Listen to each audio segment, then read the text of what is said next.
안녕하세요. 질구쌤입니다. 이제는 등기부 을구가 근저당이나 전세권 같은 소유권 이외의 사항을 다룬다고 얘기 들었잖아요. 그걸 한번 다뤄볼게요. 을구에는 뭘 다루냐면 소유권 이전이 되면 상속을 받았어요. 2분의 1. 그리고 여기는 뭐 남중기하고 유금순이 이렇게 받았습니다. 이건 갑구겠죠? 소유권에 관한 사항이니까. 이렇게 받았으면 을구에는 이제 뭐가 나오냐면 저거에 대해서 근저당이 어떻게 설정돼 있고, 근저당권 설정, 공동담보 토지를 잡았고 주택은행에서 대출을 받았네요. 그리고 얘는 주택은행에서 또 대출을 받았네요. 그죠? 그리고 두 번째, 근저당권을 이전했어요. 주택은행에서 국민은행으로 이전했습니다. 이유는 회사 합병이에요. 그럼 우리 뭐 하나 알 수 있죠? 제가 아까 말씀드렸잖아요. 주택은행이 국민은행으로 합병됐다. 그래서 주택은행이 하던 본연의 업무. 그래서 여러분 KB시세라고 많이 부르는 이유 중에 하나가 뭐냐면 주택 업무를 하던 은행에 그 인력들을 그대로 인수했으니까 그 인력과 시스템이 국민은행 안에 들어가 있는 거죠. 그래서 채권 매입 같은 것도 국민은행이 되게 편리하게 되어 있는 이유는 주택은행이었기 때문에 그렇습니다. 그 다음에 그것도 알 수 있고, 그 다음에 근저당권 설정을 또 했어요. 밑에 봤더니 채무자는 성원이고 여의도동에서 또 주택은행이 했네요. 이런 근저당이 자주 등장하는 게 이제 을구라는 사실을 이제 알게 된 거죠. 그럼 이제 무슨 말이 나올까요?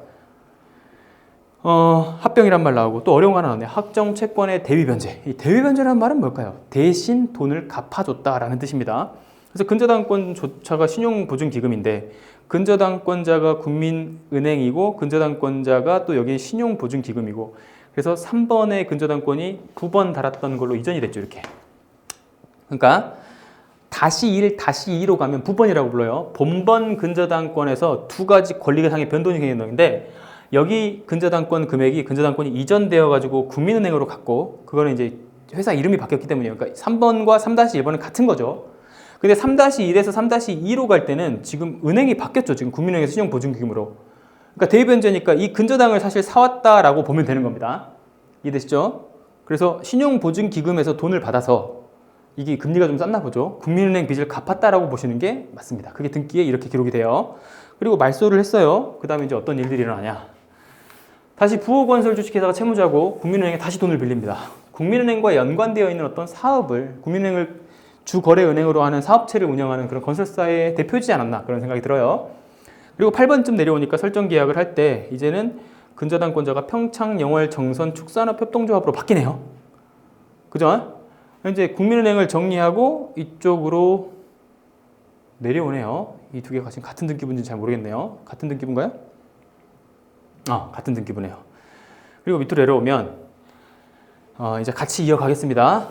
근저당이나 전세권 같은 것들이 을구에 다뤄지는데 지금까지 이제 이 수업에서는 전세권은 보이지 않았고 근저당권이 계속 변경되어 갈 수도 있고 이전되기도 하고, 그 다음에 변경사항이 있을 때는 부번으로 표시되기도 한다. 이런 것들이 보여졌네요. 그 다음에 이제 요약부까지 같이 한번 가볼게요. 요약부는 우리가 소유권 이전 등기를 할 때 말소 등기를 칠 때 참조하면 좋습니다. 말소 등기 질문 주시는 분 중에 말소할 사항이 10건이라고 하는데 도대체 이걸 어떻게 가려내나요? 이렇게 질문하신 분이 있거든요. 등기부 출력을 하실 때 말소 사항을 포함하지 않고 현재 유효 사항만 포함해서 출력하시는 것도 방법입니다. 그걸 다 지우시면 돼요. 근데 그것도 어렵다 하시는 분은 요약부를 활용하시면 좋습니다. 요약부에 뭐가 나오느냐?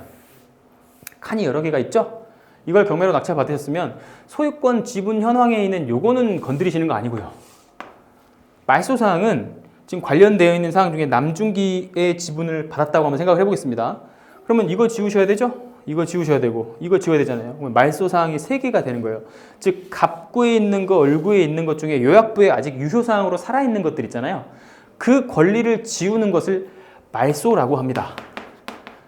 그러니까 3건을 말소해야 되니까 낼 돈은 2개죠. 지자체에 취득세 낼 때 등록 면허세를 3건, 즉 7,200원 곱하기 3 내시는 거고, 두 번째는 등기 신청 수수료로 등기소에 내는 돈, 요거는 3,000원 곱하기 3건이 되는 거죠. 돈을 2번 내는 겁니다. 말소할 사항이 생기면 돈을 2번 낸다. 기억하시면 좋을 것 같습니다. 잠깐 쉬었다가 가압류에 대한 설명을 드려볼게요.